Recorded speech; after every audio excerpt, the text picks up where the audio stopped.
after shofar, join me in giving some tzedakah and a different type of a tzedakah. In the Torah portion of this week, we learn all about the mitzvah of bikurim, where the Torah says, "V'hoya kisava leha'aretz," you will come to the land of Israel that you inherited. V'lekachta mereshis kol pri adama, you will take off the first fruits of the earth, and you will bring it to Yerushalayim as an offering, as a thanksgiving to Hashem. On a simple level, or I should say on a basic level, we are commanded not to take anything for granted. Not to think that the produce grows by itself. It's just a natural thing. You plant, it grows. No, one has to recognize that everything is coming from Hashem. Everything is coming the blessing of God. For it to grow, we need godly blessing.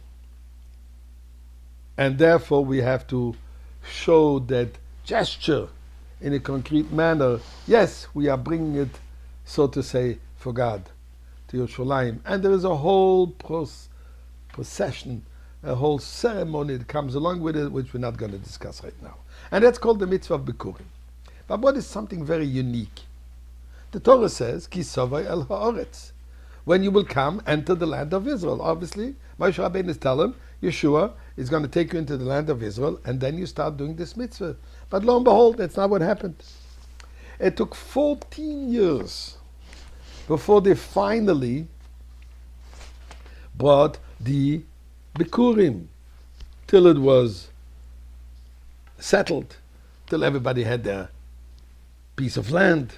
And this took a total of 14 years. Now the question is, those people who have settled before the 14 years, why did they not bring the bikurim?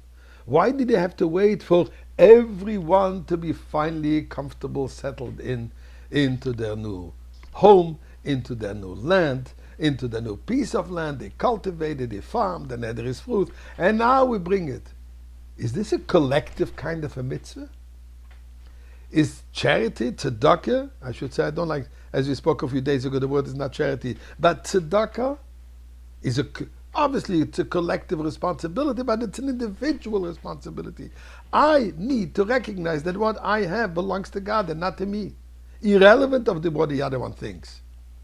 So why is my bringing the bikurim dependent on the fact that we had to wait for everybody to be settled? And here's a beautiful, beautiful thought that the Rebbe points out. One of the conditions for bringing the bikurim, so the Torah says an interesting word. V'samachta b'chol ha'tov asher nasa lecha Hashem Elokecha. You should rejoice with all the good that God has given to you, to your home, to your stranger who is amongst you. In other words, there's a certain emphasis that the mitzvah of bikurim has to be done in a happy mode, so to say. V'samachta, with rejoicing. Says the Rebbe, as long as there is another person who is not settled yet, who does not have his or her needs, I cannot rejoice. I cannot do the mitzvah wholeheartedly, thanking God fully for everything you do for me when my brother is still missing something. Because so if my brother doesn't have everything, I don't have everything. I cannot rejoice with all my fortune that I have, with all the goodies that I have received from God. But once my brother doesn't have it yet, it is lacking within me. And that's why the Torah says, the halacha is that before 14 years they couldn't bring it because not everybody was settled yet. This reminds me an amazing little anecdote. A chassid, one came to the Rebbe Marash to discuss his personal, spiritual and physical needs in a private audience with the Rebbe, and asking his Rebbe to mentor him into his journey, spiritual journey in life. But during the conversation, a topic came up discussing an acquaintance or a friend of this chassid.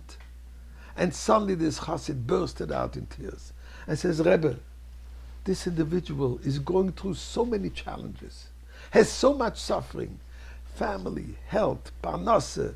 I mean, you name it. This guy has those problems. And he's sobbing.